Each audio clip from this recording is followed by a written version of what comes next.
26 फरवरी बड़ा शनिवार। बड़ी से बड़ी विपत्तियों से भी छुटकारा दिलाने वाली विजया एकादशी। बना स्वास्थ्य सिद्धि योग और त्रिपुष्कर योग का अद्भुत संयोग। पीपल पर चढ़ा दे यह एक चीज, होगा सभी परेशानियों का अंत। गरीबी भूल जाएगी घर का रास्ता। ओम गण श्री महागणेशाय नमः। राधे राधे दोस्तों, कैसे हैं आप सब। दोस्तों, फाल्गुन मास की कृष्ण पक्ष की एकादशी को विजया एकादशी के नाम से जाना जाता है। जैसा कि इसके नाम से प्रतीत होता है, यह एकादशी सभी कार्यों में विजय दिलाने वाली है। कहा जाता है, जो व्यक्ति इस दिन भगवान विष्णु का पूजन करते हैं और सच्चे मन से व्रत करते हैं, उनके सभी कार्य पूरे होते हैं। साथ ही वह अपने दुश्मनों पर भी जीत हासिल करते हैं। इस व्रत को करने से मृत्यु के पश्चात मोक्ष की प्राप्ति होती है। इस दिन भगवान विष्णु के साथ मां लक्ष्मी का पूजन करने से भगवान लक्ष्मी नारायण की कृपा से सुख समृद्धि और स्वास्थ्य का भी वरदान प्राप्त होता है। शास्त्रों के अनुसार लंका पर विजय हासिल करने के लिए भगवान श्री राम ने भी विजया एकादशी का व्रत रखा था, जिसके फलस्वरूप उन्हें लंका पर विजय हासिल हुई। विजया एकादशी के दिन भगवान विष्णु का पूजन करने से जीवन में चली आ रही बड़ी से बड़ी विपत्ति भी दूर हो जाती है और मृत्यु के पश्चात मोक्ष की प्राप्ति होती है। दोस्तों, इस बार विजया एकादशी तिथि को लेकर कंफ्यूजन बना हुआ है, क्योंकि इस बार यह तिथि 26 फरवरी को सुबह 10:39 पर शुरू होगी और 27 फरवरी को सुबह 8:12 पर समाप्त होगी। इसलिए इस बार विजया एकादशी का व्रत 26 फरवरी और 27 फरवरी दोनों ही दिन रखा जाएगा। 26 फरवरी को व्रत रखने वाले भक्तों को व्रत का पारण 27 फरवरी को करना चाहिए। व्रत पारण करने का शुभ मुहूर्त 27 फरवरी की दोपहर 1:43 के बाद है। 2 बजे तक का शुभ मुहूर्त है। अगर आप इस मुहूर्त में ना कर सके तो इसके बाद संध्या काल से पहले किसी भी समय कर सकते हैं। 27 फरवरी को व्रत रखने वाले भक्त व्रत का पारण 28 फरवरी को करें। व्रत पारण करने का शुभ मुहूर्त है 28 फरवरी की सुबह 6:48 से सुबह 9:06 तक। इस दिन द्वादशी तिथि सूर्य उदय होने से पहले ही समाप्त हो जाएगी, इसलिए व्रत का पारण सूर्य उदय होने के बाद किया जाएगा। दोस्तों, इस बार विजया एकादशी पर स्वास्थ्य सिद्धि योग और त्रिपुष्कर योग का निर्माण हो रहा है।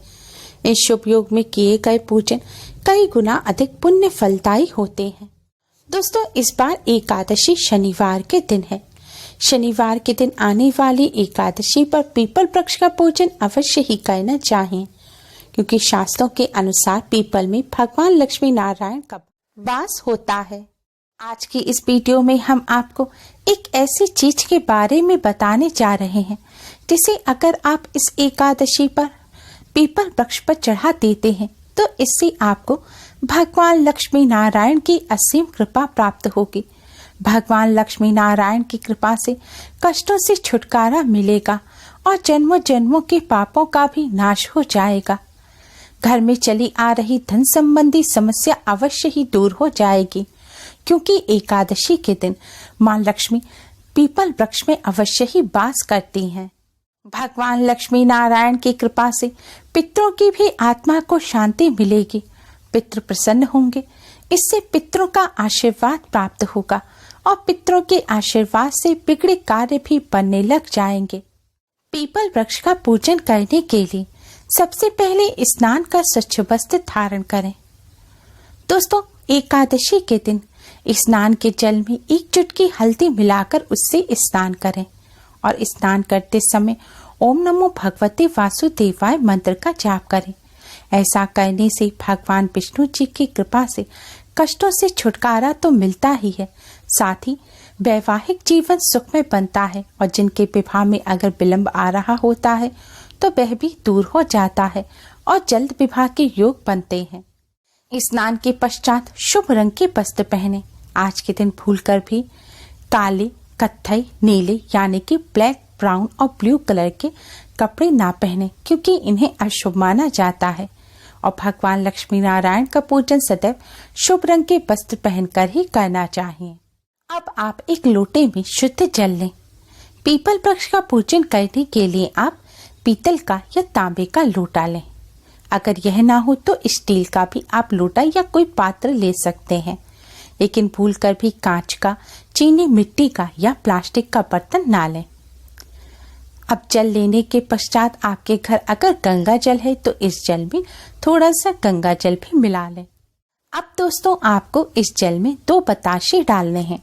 अगर बताशे ना हो तो आप 1 चम्मच शक्कर डालें और उसे चम्मच की सहायता से इसमें अच्छी तरह से घोल दें। अब दोस्तों, आप इस जल में 1 चुटकी हल्दी और 1 चुटकी कुमकुम डालें।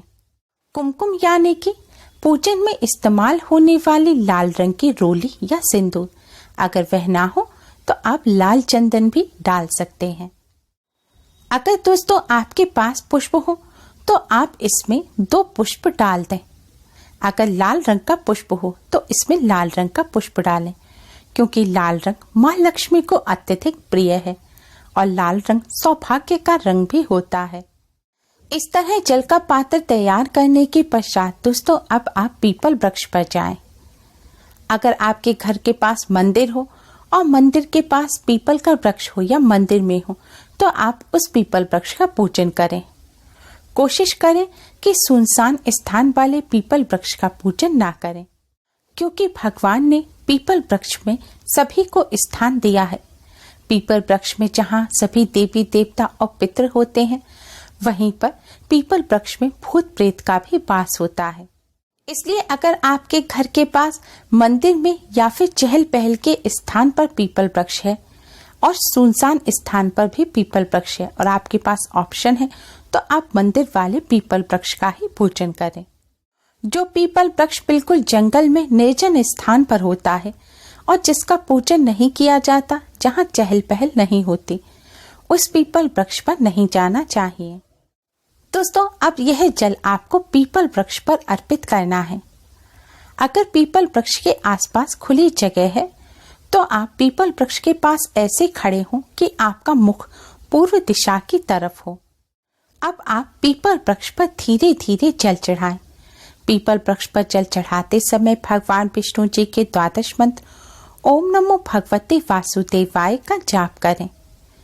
दोस्तों, मंत्र का जाप करते हुए आपको धीरे धीरे पीपल वृक्ष पर यह जल चढ़ाना है। जल चढ़ाने के बाद जल के पात्र में अगर पुष्प, बताशा या थोड़ी शक्कर रह जाती है तो उसे आप हाथ से निकालकर जल के स्थान पर ही डाल दें। जल चढ़ाने के पश्चात जल चढ़ाने के स्थान से ही आपको पीपल वृक्ष की 11 परिक्रमा करनी है और परिक्रमा करते समय भी आपको ओम नमो भगवते वासुदेवाय मंत्र का जाप करते रहना है। जल चढ़ाने के पश्चात भगवान श्री गणेश को प्रणाम कर भगवान लक्ष्मी नारायण को प्रणाम करें और पीपल में स्थापित समस्त देवी देवताओं को प्रणाम करें और जाने अनजाने में की गई सभी गलतियों की क्षमा मांगे। अब आप पापों से मुक्ति दिलाने की भगवान जी से प्रार्थना करें। आपके जीवन में जो भी समस्या चल रही है, मन ही मन वह आप भगवान जी से कहें और उन समस्याओं को दूर करने की, कष्टों से मुक्ति दिलाने की प्रार्थना करें। इसके पश्चात पितरों की आत्मा की शांति की प्रार्थना करें और पितृदोष से मुक्ति दिलाने की भी भगवान से प्रार्थना करें। दोस्तों, पीपल वृक्ष में भगवान लक्ष्मी नारायण का वास होता है। इस तरह आज के दिन पीपल वृक्ष का पूजन करने से भगवान लक्ष्मी नारायण की असीम कृपा प्राप्त होती है और घर में चली आ रही धन संबंधी समस्या जल्द ही दूर हो जाती है। घर में सुख, समृद्धि और शांति का वास होता है। घर परिवार में खुशहाली आती है। पापों का नाश हो जाता है। पापों से मुक्ति मिलने के बाद दुर्भाग्य भी सौभाग्य में परिवर्तित हो जाता है। साथ ही पितरों की आत्मा को शांति मिलती है, जिससे पितृ प्रसन्न हो अपना आशीर्वाद देते हैं और पितरों के आशीर्वाद से बिगड़े कार्य भी बनने लग जाते हैं। पीपल वृक्ष में भगवान लक्ष्मी नारायण के साथ ही समस्त देवी देवताओं का वास होता है और इस तरह पीपल वृक्ष का पूजन करने से भगवान लक्ष्मी नारायण के साथ ही समस्त देवी देवताओं की भी कृपा प्राप्त होती है और ग्रह बाधा, ग्रह पीड़ा भी दूर होती है। दोस्तों, इस तरह पीपल वृक्ष का पूजन आपको सूर्य उदय होने के बाद और सूर्यास्त से पहले ही करना है। अगर आप सूर्यास्त से पहले पूजन नहीं कर पाए हैं तो सूर्यास्त के बाद रात 8 बजे तक आप पीपल वृक्ष का पूजन कर सकते हैं, लेकिन सूर्यास्त के बाद आपको पीपल वृक्ष पर जल नहीं चढ़ाना है। आप सूर्यास्त के बाद पीपल वृक्ष के पास एक दिया जलाएं। इसके लिए आप घी का दिया बनाएं। जी हाँ दोस्तों, आज के दिन आपको तेल का नहीं बल्कि घी का दिया पीपल वृक्ष पर जलाना चाहिए, क्योंकि आज हम यह दिया भगवान लक्ष्मी नारायण के लिए जला रहे हैं। इसके लिए आप एक मिट्टी का दिया लें या फिर एक आटे का दिया लें। आटे का दिया अगर ले रहे हैं तो बिना नमक का साफ मड़ा हुआ आटा लें और उसका दिया बनाएं। अब इसमें रुई की बाती लगाएं और घी भरें। दिया आपको इस प्रकार जलाना है कि दिए की बाती की जो लो है वह पूर्व दिशा की तरफ होनी चाहिए। इस तरह दिया जलाकर आप ओम नमो भगवते वासुदेवाय मंत्र का कम से कम 11 बार जाप करें और फिर इसी तरह प्रार्थना करें। ऐसा करने से भी भगवान लक्ष्मी नारायण की कृपा प्राप्त होती है, लेकिन ध्यान रखें रात्रि 8 बजे के बाद पीपल वृक्ष का पूजन ना करें। पूजन करते समय कुछ बातों का विशेष ध्यान रखें। महिलाएं सिर ढककर ही पूजन करें। कन्याएं हैं, उन्हें भी सिर ढककर ही पूजन करना चाहिए। झूठे मुंह से पीपल वृक्ष के पास ना जाएं। अधिकतर हम बच्चों को साथ ले जाते हैं, लेकिन बच्चों को भी साथ ले जाते समय ध्यान रखें कि बच्चों का मुंह झूठा ना हो। पीपल वृक्ष पर जो दिया जलाया है उससे आरती ना लें। सूर्यास्त के बाद पीपल वृक्ष का स्पर्श ना करें। जो जल चढ़ाया है उसे अपने माथे से ना लगाएं। पीपल वृक्ष का पूजन करते समय इन बातों का विशेष ध्यान रखें। आज के दिन इस विधि से पीपल वृक्ष का पूजन कर भगवान लक्ष्मी नारायण की कृपा अवश्य ही प्राप्त करें। उम्मीद है आपको हमारी ये वीडियो पसंद आई होगी। प्लीज लाइक करें। हमारी इस वीडियो को अपने फ्रेंड्स और रिश्तेदारों में ज़्यादा से ज़्यादा शेयर करें, जिससे वह भी इसका लाभ उठा सकें। हमारी और भी वीडियोस के लिए हमारे चैनल को सब्सक्राइब करना ना भूलें। Thanks for watching. Radhe Radhe.